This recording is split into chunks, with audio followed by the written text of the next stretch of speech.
तो hello guys, कैसे आप सब लोग। मैं जब के लिए एक्सप्लेन करने वाला हूँ दोसान न्यू बॉय का एपिसोड 7। तो चलिए स्टार्ट करते हैं। तो हम सबसे पहले एंजेलिका को देखते हैं जो अपोनेंट को हरा देता है और इसके बाद वो रिक के पास चली जाती है जहाँ पर वो कहते हैं कि मैंने 40 मैचेस को पास किया बहुत आसानी से। तो इसके बाद रिक कहने लगता है कि अब मेरी बारी है। तो वहीं पर एंजेलिका कहने लगती है कि मतलब ये तुम कैसे कर सकते हो, ये तो इम्पॉसिबल है क्योंकि 4 दिन में 40 मैचेस जीतना नामुमकिन है। लेकिन वो कहता है कि मेरे लिए नामुमकिन नहीं है और फिर वो कहता है कि मैं अगले मैच के लिए जा रहा हूँ। तो वहीं पर एंजेलिका कहने लगती है कि वो तो 30 किलोमीटर दूर है। तो वो कहने लगता है कि मैं दौड़ कर चलूंगा और फिर वो भागने लगता है। तो वहीं पर एंजेलिका बहुत ज्यादा हैरान हो जाती है और फिर रेनेट कहने लगती है कि एंजेलिका क्या तुम रेड का मैच देखना चाहते हो। तो वो कहने लगती है देखना चाहता हूँ लेकिन वहां पर पहुंचना इम्पॉसिबल है। तो वहीं पर रेनेट उसको गोद में उठाकर जाने लगती है तो वो बहुत ज्यादा हैरान हो जाती है। तो एंजेलिका वहीं पर पहुंच जाती है लेकिन रिक का मैच खत्म हो चुका होता है और वो बहुत ज्यादा खराब हुई होती है और फिर वो दूसरे मैच के लिए जा रहे होते हैं। तो वहीं पर रेनेट फिर से एंजेलिका को उठाकर भागने लगती है और इसके बाद रिक अपने मैचेस को खत्म कर लेता है और इसके बाद एंजेलिका और रेनेट एक जगह पर बैठे हुए होते हैं। तो वहीं पर एंजेलिका कहने लगती है कि शुक्र है मैं रिक के ब्लॉक में नहीं हूँ वरना मुझे उससे फाइट करना पड़ता और मैं उसे फाइट नहीं कर सकती। रेनेट कहने लगती है कि हमारा एक और साथी दूसरी तरफ से खेल रहा है ब्रॉन्स्टन।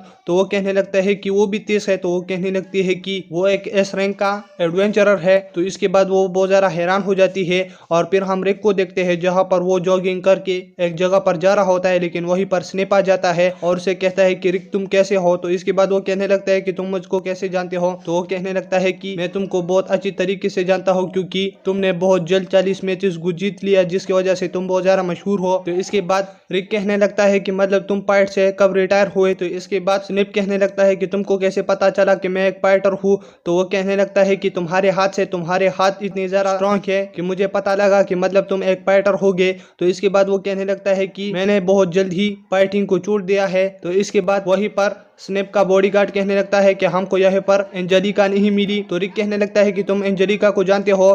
तो वहीं पर स्नेप कहने लगता है कि उसके फैमिली के साथ हमारा बहुत अच्छा रिश्ता है और इसके बाद वो इसे चला जाता है और फिर रिक अंदर मनीषा के पास चला जाता है जहां पर मनीषा उसे कहने लगती है कि तुम स्नेप से क्या बातें कर रहे थे और उसे ज्यादा बातें मत करना क्योंकि वो बहुत ज्यादा खतरनाक है और उसे अंडरग्राउंड वर्ल्ड से भी मामला है तो उसे दूर रहना। तो इसके बाद रिक कहने लगता है कि स्नेप का एक आदमी इस टूर्नामेंट में खेल रहा है। तो मनीषा कहने लगती है कि वो तो बहुत ज्यादा ताकतवर होगा और फिर हम उस ऑनर और केल्वन को देखते हैं जहां पर ऑनर कहने लगता है कि ब्रैमस्टोन ने तो एक ही झटके में सारे लोगों को हरा दिया है। तो वहीं पर केल्वन भी कहने लगता है कि रिक ने भी 4 दिनों में 40 मैचेस को जीता है और इस बार सही लड़ाई होगी। और फिर ओनर कहने लगता है कि जब पहली बार मैं केल्वन से मिला था तो वहीं पर मैंने इसको बहुत मनाने की कोशिश किया था टूर्नामेंट पर आने के लिए लेकिन ये नहीं माना। लेकिन जब मैंने इसको बताया कि टूर्नामेंट में एक अच्छे ओपोनेंट होंगे तो इसकी वजह से इसने माना और ये मेरे साथ आ गया। और फिर हम देखते हैं कि एंजेलिका रिक और रेनेट के साथ अच्छा बिहेव नहीं कर रही होती है और उसे बात भी नहीं कर पा रही होती है। और इसके बाद हम मैचेस पर देखते हैं जहां पर लीग मैचेस स्टार्ट हो जाते हैं जहां पर रिक और एंजेलिका बहुत आसानी से सारे मैचेस को जीत जाती है। और इसके बाद रेनेट कहने लगते हैं कि कुछ ही मैचेस बचे हैं। तो वहीं पर रिक कहने लगता है कि एंजेलिका हम अच्छा करेंगे। तो इसके बाद एंजेलिका उसकी बात ना सुनते हुए वहीं से चली जाती है और फिर हम एंजेलिका को उसकी मैच पर देखते हैं जहां पर वो अपने अपोनेंट से लड़ रहा होता है लेकिन वो कुछ नहीं कर पाती और इसकी वजह से वो हार जाती है।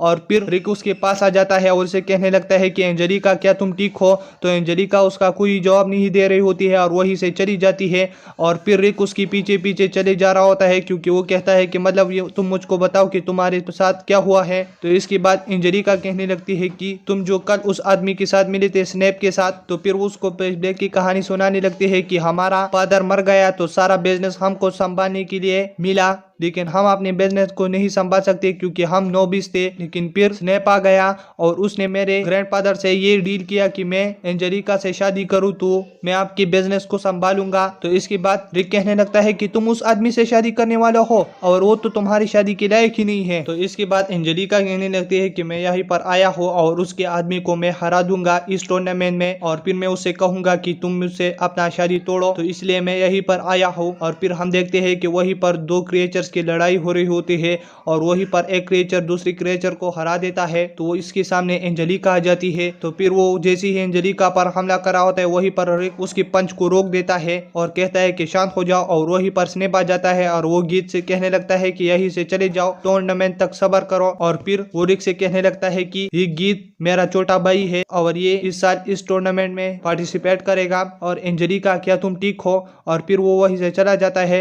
और फिर हम देखते हैं कि रिक एंजेलिका से कहता है कि एंजेलिका, अगर तुम चाहते हो कि तुम स्नेप को हरा दो तो क्या मैं तुमको ट्रेन करूं? तो इसके बाद एंजेलिका कहने लगती है कि तुम क्या कह रहे हो, और इसके साथ ही ये एपिसोड खत्म हो जाता है। अगर आप मेरे चैनल पर नहीं हो तो मेरे चैनल को सब्सक्राइब करें और वीडियो देखने के लिए थैंक्स।